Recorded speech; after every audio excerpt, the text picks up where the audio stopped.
ابو قصي، هي اغراضك بالكراتين معبايه وجاهزه، ما صفي غير البطانيه، هلا بلفها وبحملك اياها. بابا لوين رايح انت؟ بعدين امك بتحكي لك، بعدين بنتي. امي لوين رايح بابا؟ مهمه مثل المهمات السابقه. ايه بس يعني هالمره شايفتك مكتر الاغراض، مو مثل كل مره. ايه لانه المره الماضيه عتزت بعض النزلاء، قصدي الزملاء يعني، وتضايقت كثير. هالمره ما بدي اعتاز حدا، بعدين في من بعض هدول الزملاء اللي عم بحكي لك عليهم موصيني على حلاوه ودخان وما دخان. طيب وقديش بدك تطول؟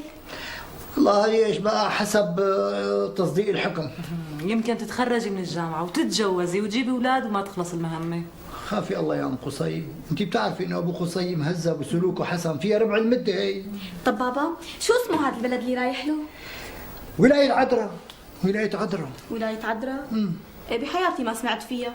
ايه هي الواحد ما بيسمع فيها سماع، بيشوفها شوف.